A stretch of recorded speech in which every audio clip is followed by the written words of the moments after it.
Johnny Appleseed, a tall tale retold and illustrated by Stephen Kellogg.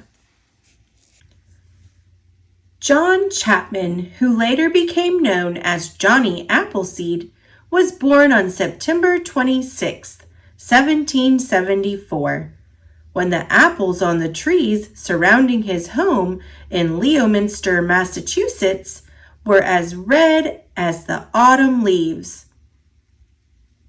John's first years were hard. His father left the family to fight in the Revolutionary War, and his mother and his baby brother both died before his second birthday. By the time John turned 6, his father had remarried and settled in Longmeadow, Massachusetts. Within a decade, their little house was overflowing with 10 more children. Nearby was an apple orchard. Like most early American families, the Chapmans picked their apples in the fall, stored them in the cellar for winter eating, and used them to make sauces, cider, vinegar, and apple butter. John loved to watch the spring blossoms slowly turn into the glowing fruit of autumn. Watching the apples grow inspired in John a love of all of nature. He often escaped from his boisterous household to the tranquil woods. The animals sensed his gentleness and trusted him. As soon as John was old enough to leave home, he set out to explore the vast wilderness to the west. When he reached the Allegheny Mountains, he cleared a plot of land and planted a small orchard with the pouch of apple seeds he had carried with him. John walked hundreds of miles through the Pennsylvania forest, living like the Indians he befriended on the trail. As he traveled, he cleared the land for many more orchards. He was sure the pioneer families would be arriving before long, and he looked forward to supplying them with apple trees. When a storm struck, he found shelter in a hollow log or built a lean-to. On clear nights, he stretched out under the stars. Over the next few years, John continued to visit and care for his new orchards. The winters slowed him down, but he survived happily on a diet of butternuts. One spring, he met a band of men who boasted that they could lick their weight in wildcats. They were amazed to hear that John wouldn't hurt an animal and had no use for a gun. They challenged John to compete at wrestling, the favorite frontier sport. He suggested a more practical contest, a tree-chopping match. The woodsman eagerly agreed. When the sawdust settled, there was no question about who had come out on top. John was pleased that the land for his largest orchard had been so quickly cleared. He thanked the exhausted woodsmen for their help and began planting. During the next few years, John continued to move westward. Whenever he ran out of apple seeds, he hiked to the eastern cider presses to replenish his supply. Before long, John's plantings were spread across the state of Ohio. Meanwhile, pioneer families were arriving in search of home sites and farmland. John had located his orchards on the routes he thought they'd be traveling. As he had hoped, the settlers were eager to buy his young trees. John went out of his way to lend a helping hand to his new neighbors. Often he would give his trees away. People affectionately called him Johnny Appleseed, and he began using that name. He particularly enjoyed entertaining children with tales of wilderness adventures and stories from the Bible. In 1812, the British incited the Indians to join them in another war against the Americans. The settlers feared that Ohio would be invaded from Lake Erie. It grieved Johnny that his friends were fighting each other. But when he saw the smoke of burning cabins, he ran through the night, shouting a warning at every door. After the war, people urged Johnny to build a house and settle down. He replied that he lived like a king in his wilderness home, and he returned to the forest he loved.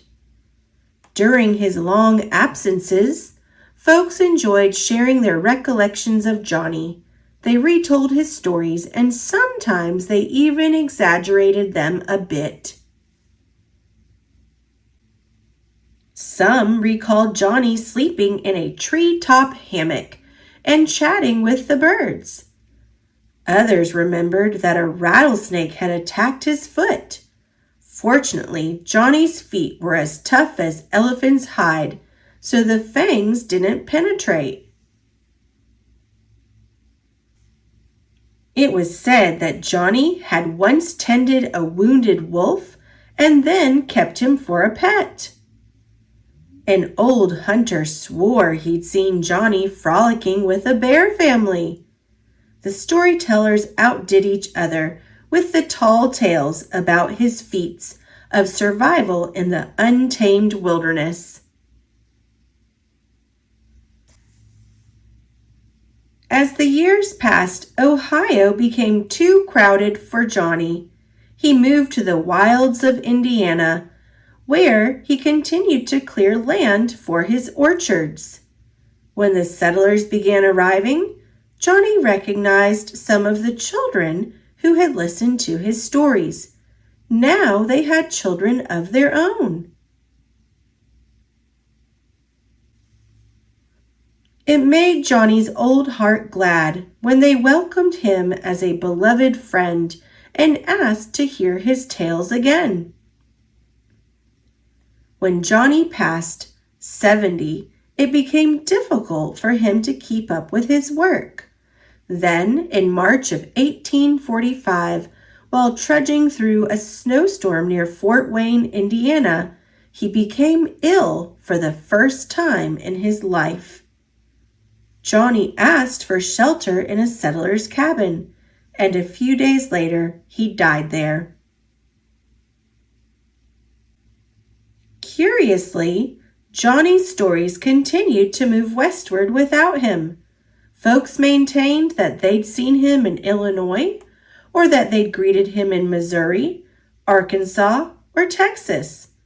Others were certain that he'd planted trees on the slopes of the Rocky Mountains or in California's distant valleys. Even today, people still claim they've seen Johnny Appleseed.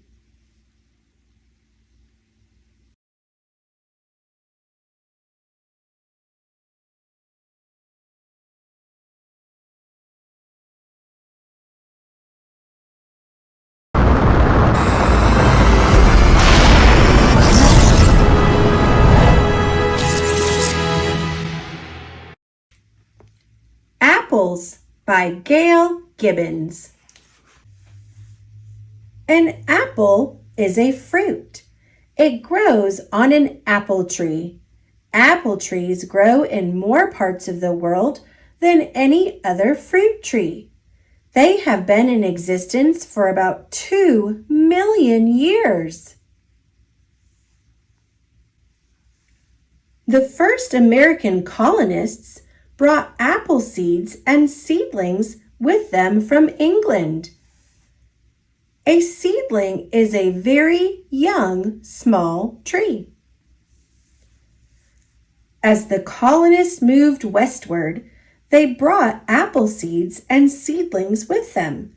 Some settlers found that Native American Indians had already brought apple seeds west and had apple trees growing near their villages. Many times during the early 1800s, John Chapman traveled throughout the wilderness of Ohio, Pennsylvania, and Indiana planting apple seeds. Also, he gave seeds and seedlings to the settlers there. He became known as Johnny Appleseed. Some apples are grown at home, but most are grown commercially.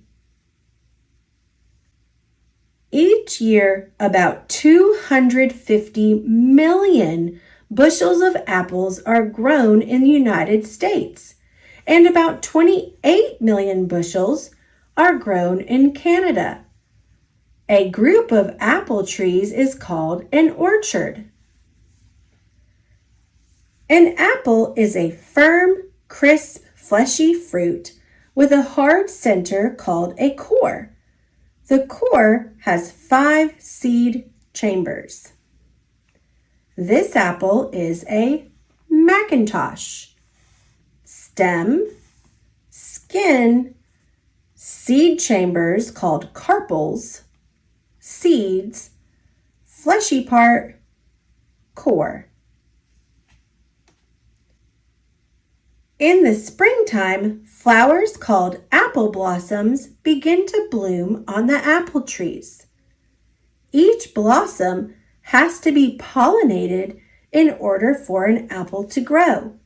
The blossoms are usually pollinated by insects or by the wind. Pollination happens when a grain of pollen from a stamen lands on the stigma of another blossom. Pollen, stamen, stigma. After a while, the blossoms begin to die and apples start to grow. Throughout the warm summer, the little apples grow bigger and bigger. During the late summer or early fall, the apples ripen. This is a golden delicious. When the trees are loaded with ripe apples, it is harvest time. Workers pick the apples by hand. Some are shipped to stores. Some are used to make apple juice, apple cider, apple jelly, applesauce, and lots of other apple products. Some are sold in baskets at roadside stands.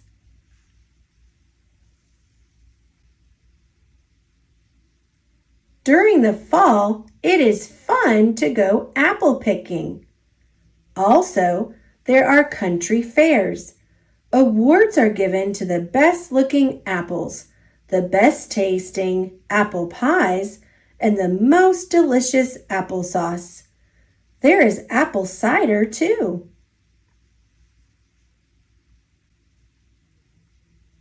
During Halloween, there are caramel apples and candy apples. Some people bob for apples. When winter arrives, the apple tree branches become bare. The trees will become dormant until the next spring, when the trees will produce a new crop of apples. Dormant means alive but not actively growing.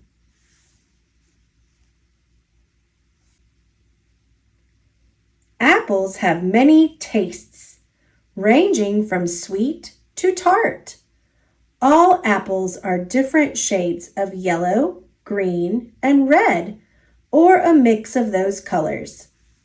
Some common apples grown in North America: Rome Beauty, Macintosh, Jonathan, Stamen, Red Delicious, Golden Delicious, York, Granny Smith. Which one is your favorite? Can you guess mine? If you guessed Macintosh, you are right.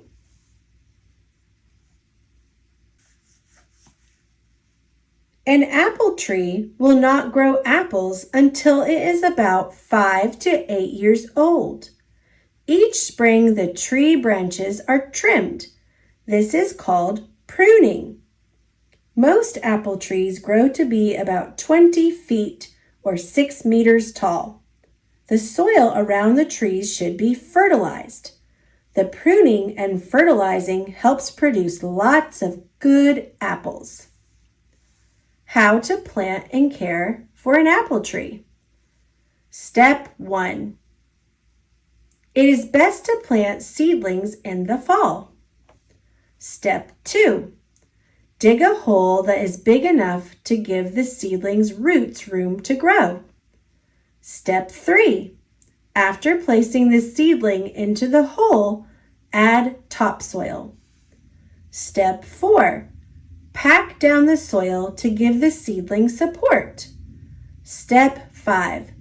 Water the seedling. It will need about 10 gallons of water each week during the first few months after planting. An apple a day. Make your own apple pie with the help of an adult. Step 1. Place dough for the bottom crust into a pie pan and trim off the edges. Step 2. Peel and slice 6 to 8 apples. Granny Smith's and Jonathan's are good to use for apple pies because they are tart and stay firm when they are baked. Remove the cores. Put the slices into the pie pan. Step 3. Mix 1/2 cup brown sugar, 1/4 teaspoon salt, 1/2 teaspoon cinnamon, and 1/4 teaspoon nutmeg. Sprinkle mixture over the apples. Step 4. Put a layer of dough on top.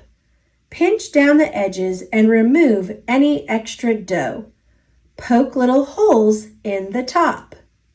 Step 5. Bake for 50 minutes at 425 degrees Fahrenheit. They are good for you. Here's how an apple cider press works. Step 1. The apples are dropped into the hopper where they are cut up. Step 2. The apple pieces drop into the tub until it is 3/4 full. Step 3. The press handle is turned and the apple pieces are squeezed, forcing cider through a cloth filter. Step 4. Apple cider flows into the tray and then runs into a container. Press screw handle, blades, hopper, tub, tray, filter. There are thousands of varieties or kinds of apples. Golden Russet, Tompkins King, Suncrisp, King David, Ozark Gold, Prairie Spy, Wagoner, Honeygold, Newtown Pippin, Molly's Delicious, Liberty, Keepsake. They are nutritious and delicious. Apples, apples, apples. The smallest apples are crab apples. They make good apple jelly. The most popular apple in the United States is the Red Delicious, which originated on a farm in Iowa about 1881.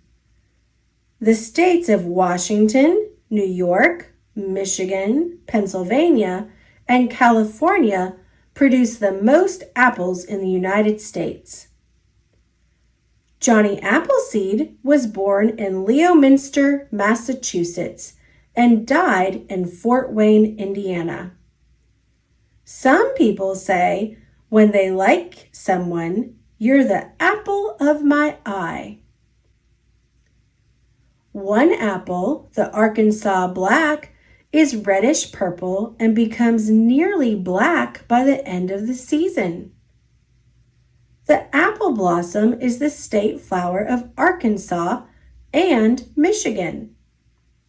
There are over 7,500 varieties of apples grown worldwide and 2,500 varieties grown in the United States. If you store your apples in a cool and dry place, they can last for months. The Macintosh apple was introduced in 1870 in Ontario, Canada. A monument marks the site of the first tree.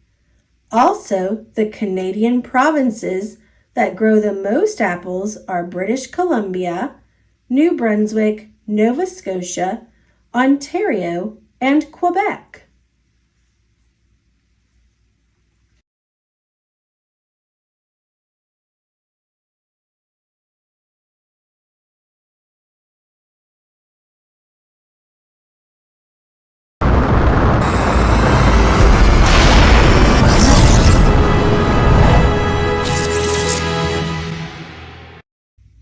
Apples for Everyone by Jill Esbaum.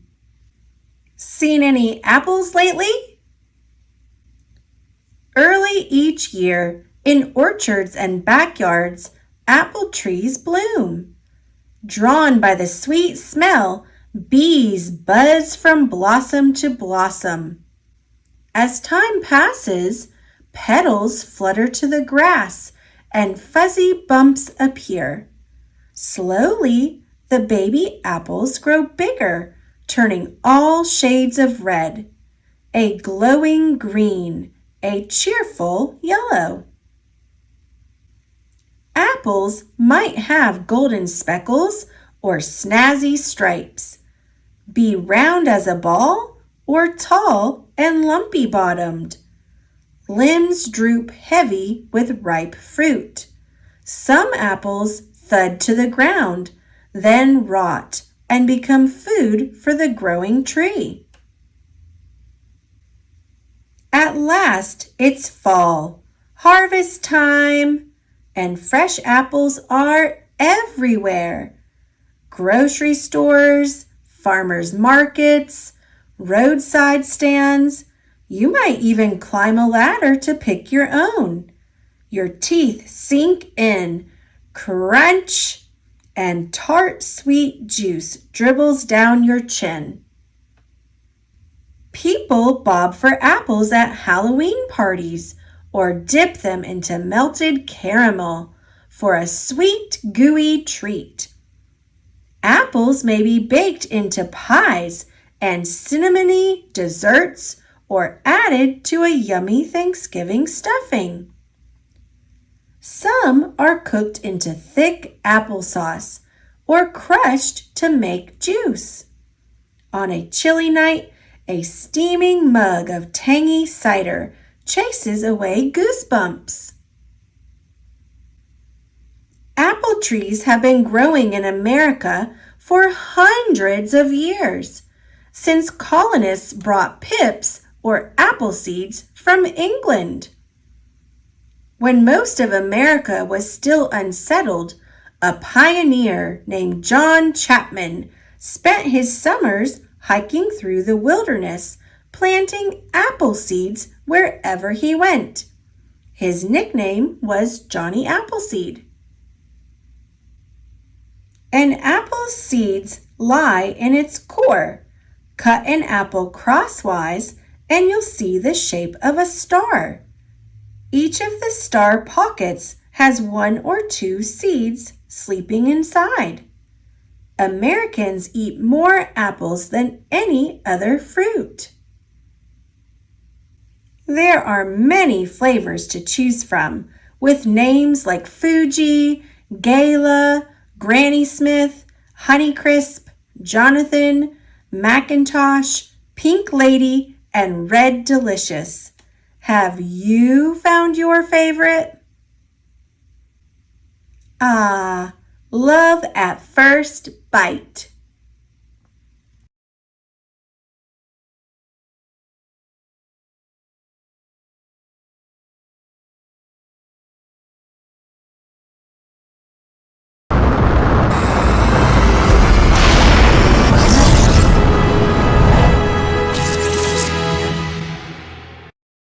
The Poisoned Apple, a Fractured Fairy Tale by Anne Lambelet. Once there was a witch who detested a princess. This particular princess was getting a little too sweet for her own good, and any decent witch knows just how to deal with a princess like that. A poisoned apple. For months and months, the witch had worked tirelessly to collect countless rare ingredients. She had only enough for a single apple poisoning spell, so everything would have to go exactly according to plan. First, she mixed the ingredients in her cauldron. Next, she carefully dipped the apple into the bubbling brew. It began to transform. The spell had worked. Her secret weapon now complete, the witch waited for the princess to pass through the woods and gave her the poisoned apple. The witch's plot was in motion. Now she'd get to watch from the woods as the princess took her final bite. The princess had been on her way to the dwarf's diamond mine to bring them lunch. The witch watched impatiently as the princess handed out provisions to the hungry men. To the sixth dwarf, she gave the poisoned apple. After polishing off most of his other food, the sixth dwarf started to take a bite. When he was interrupted by a couple of hungry forest animals. Since he was already pretty full, he supposed he could share. So he gave them the poisoned apple. Happily, the animals leaned in to take a bite. When they were startled by a foraging squirrel, desperate for something to feed her babies. Their hearts went out to the hungry little ones, so they gave her the poisoned apple. The witch couldn't let the apple get away. She hadn't put all that work in for nothing. She had no choice but to climb right up that tree after the squirrel. She had only a little farther to go when suddenly, crack! Down, down, down the witch fell. When she came to, she couldn't remember who she was, where she was, or what she'd been doing. The squirrel was concerned and gave her a tasty-looking apple. It seemed strangely familiar. But the witch was hungry. And so, Having unwittingly escaped the witch's scheme, everyone in the forest lived happily ever after. Well, almost everyone.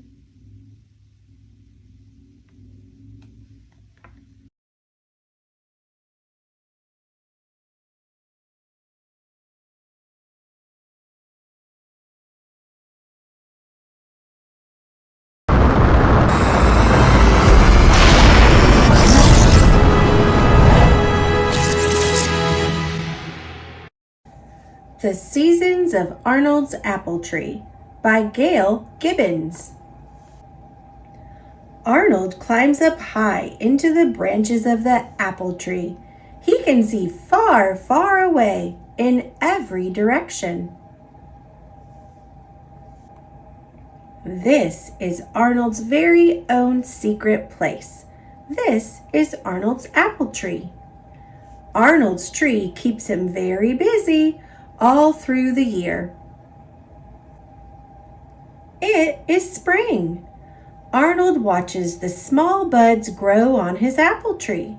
Some of the buds develop into sweet-smelling apple blossoms.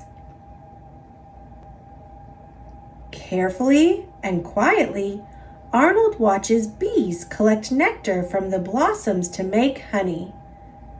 Honeybee and apple blossoms. The honeybee makes honey from nectar, the sweet juice found in flowers. Arnold makes a swing for his apple tree. He weaves an apple blossom wreath and hangs it from a branch. Arnold picks an armful of apple blossoms and brings it to his family. They make a flower arrangement together. It is summer. Arnold's apple tree has big green leaves that rustle in the wind. Arnold builds a tree house. His apple tree shades him from the hot summer sun. The green leaves shelter him during a summer shower.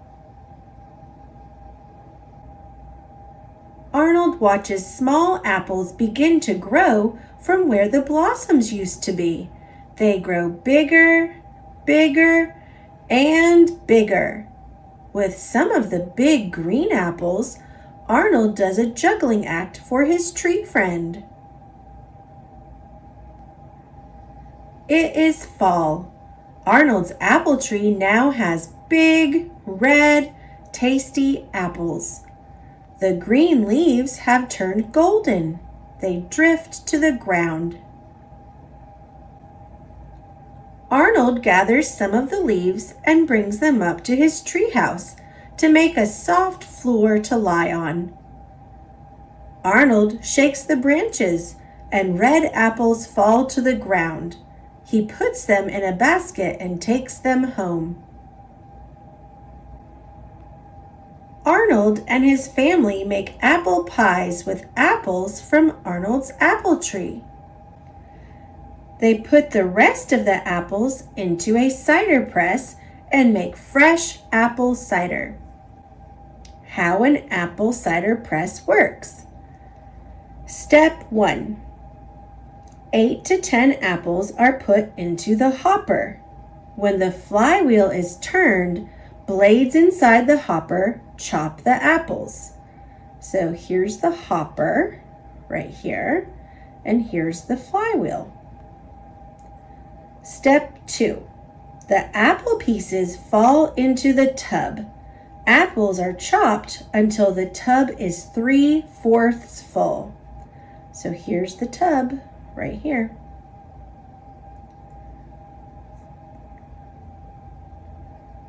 Step 3. The press plug is screwed onto the press screw.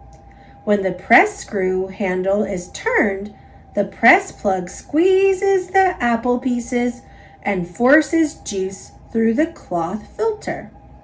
So here's the press plug. There's the cloth filter. And here's the press screw handle. So here's the press screw coming down here. Step 4. The apple cider flows into the tray and drips into a container. So here it comes, dripping down here, right into the container.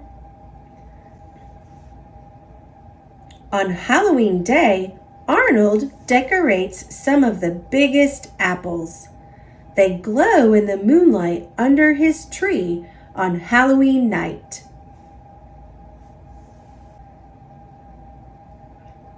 It is winter. Snow falls. It is quiet.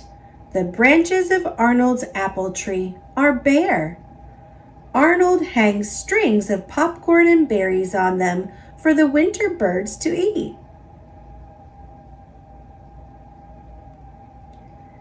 He builds a snow fort around the bottom of his tree. Arnold builds a snowman to keep him and his tree company during the winter.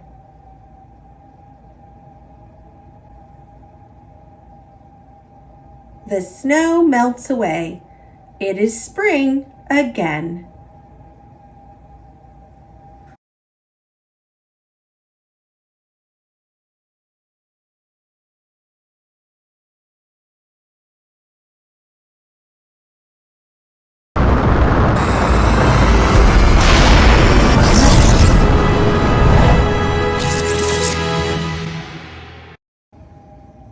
One Green Apple by Eve Bunting, illustrated by Ted Lewin. This is my second day in the new school in the new country. There are to be no lessons today because we are going somewhere. Other days will not be like this one. Tomorrow, I will go again to the class where I will learn to speak English. Mothers drive us to the start of an orchard where a hay wagon is waiting. We climb on and lean against the bundles of hay. The wagon is pulled by a tractor and we jolt along. I think it odd to have boys and girls sit together. It was not like this in my village. The students know each other, but they don't know me, and I don't know them. I can't understand them when they speak, and I can't speak to them. Some are friendly, but some look at me coldly and smile cruel smiles. I hear my country mentioned, not fondly. I would prefer to go home.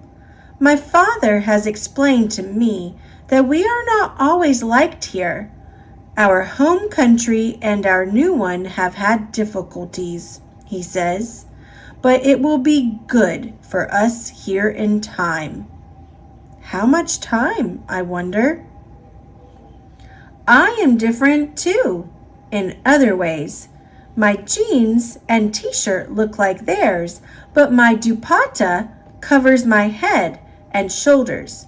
I have not seen anyone else wearing a dupatta, though all the girls and women in my home country do. The girl who sits next to me smiles and points to herself. Anna, she says. She points to me. Farah. I nod and say, Farah, which is my name. Then I look across the field where cows graze. I am tight inside myself. 3 dogs come and run in front of us. I think they belong here and know the way. I once had a dog called Hadis. We stop at a place where apple trees bunch together. I find out we are to pick the fruit. Old apples have fallen in the grass.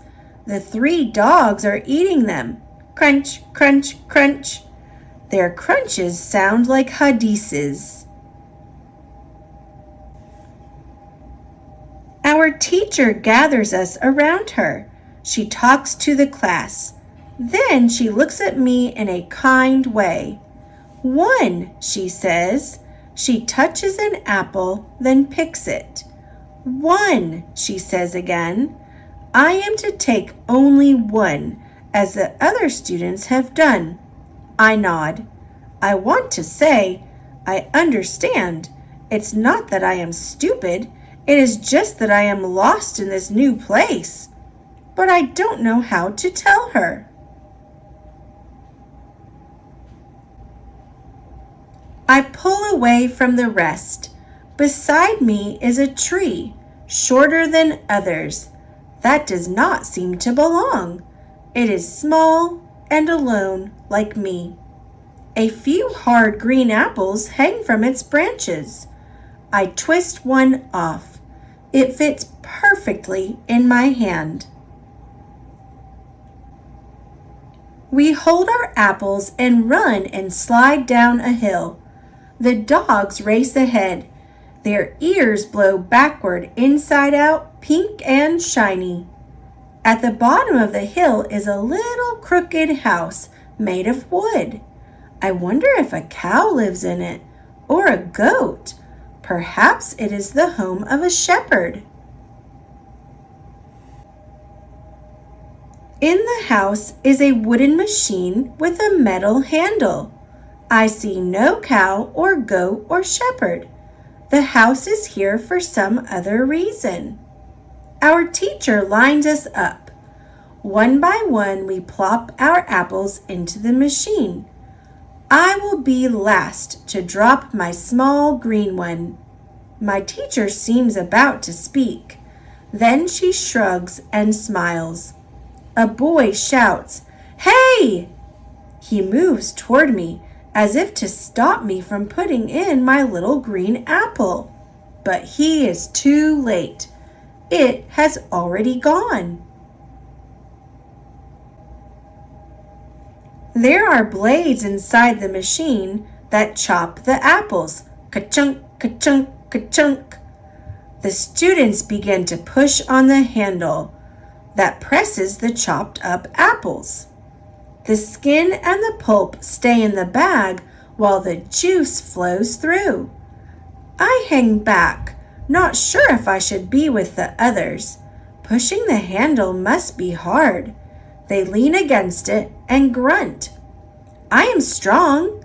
I can help. I take a step toward them.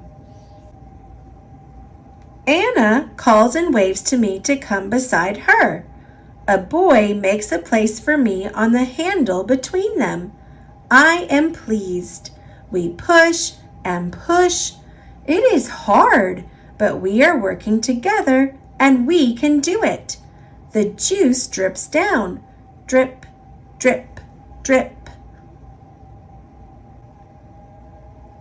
Our teacher has brought paper cups. We line up again, fill them, and drink. We lick our lips. I think I taste my special apple. Apple cider, Anna says. That must be what we are drinking. I say the word inside myself where it can't be heard. Apple. The other word is too difficult. Our teacher is speaking. She is holding out a bag for our cups and making signs that we must get ready to leave. Anna sits next to me in the wagon as we ride back. There is a boy on my other side. Jim, he says, and points at himself. I nod. Jim, I say silently. Hay tickles my arms and makes Anna sneeze. It smells of dry sunshine. Jim pats his stomach, and a belch jumps up from his throat. Everyone laughs. I do too. Laughs sound the same as at home, just the same. So do sneezes and belches and lots of things. It is the words that are strange, but soon I will know their words. I will blend with the others the way my apple blended with the cider. I take a deep breath. Apple. Bell? I say. Anna claps. I smile and smile and smile. It is my first outside myself word. There will be more.